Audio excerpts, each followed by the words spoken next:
One day in Venice, let's go. I started off with a photo walking tour so that I'd get nice pictures. Highly recommended. And after fulfilling my lifelong dream of taking a gondola ride, I said goodbye to Osvaldo, my new Venetian photographer friend, and went to Acqua Alta, the most aesthetic bookstore in the world.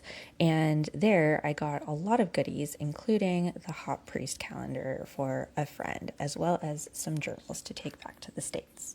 If you're a book lover, this is heaven. They have a bookstore cat, and they even have a gondola in the back.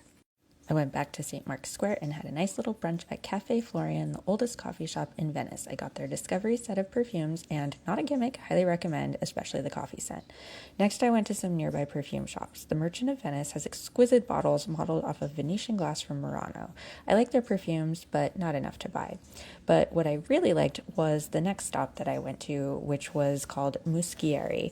It was one of my favorites in all of Italy. I ended up taking home a bottle of Hunab Ku, which smells like Mexican hot chocolate, absolutely delicious. Then I got extremely lost trying to find the Venetian perfume museum, Palazzo Mocenigo. If you're a museum person but want to get away from the crowds, this is the place for you. It's a jewel and it is not crowded at all. I was very lucky because their newest exhibition showcasing the Storp collection had opened the day before I got it. It was really cool. They actually partnered for part of it with Givaudan, so there was very interactive things where you could smell some of the perfumes that were on offer.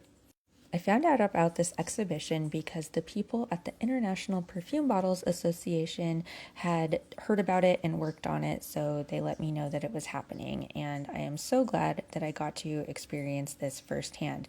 What was really exciting was the amount of bottles that I actually own that I saw here. That was really cool, and I felt like maybe one day I'll be able to have my own perfume museum for people to come and experience my collection. They had everything from Schiaparelli bottles to chatelaines and more. I absolutely loved it. This Crystal Palace thing here, all perfume bottles. And these were the bottles where you got to smell the different perfumes that the perfumers at Givaudan had created. The whole thing was just absolutely incredible. And this was another room that had some of the more commercial perfume bottles from the last 100 years. Absolutely incredible. And then the last room in here, we got to experience an Italian apothecary, what it would have looked like a couple 100 years ago.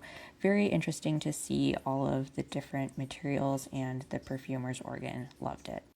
Well, all of that was 20,000 steps before 2 p.m., so I went back to my hotel and I took a nap before venturing out again for dinner.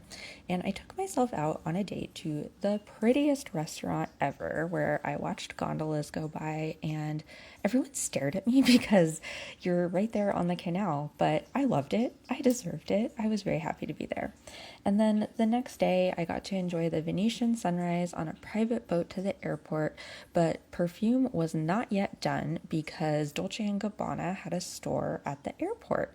So I hope that you enjoyed my Italian perfume trip. The other parts in the playlist, Rome and Florence, are at the playlist below, and link in bio if you want to join my group Italian perfume tour that's happening in 2026. You can book a spot and we'll go sniff perfumes together in all the major cities in Italy. See ya!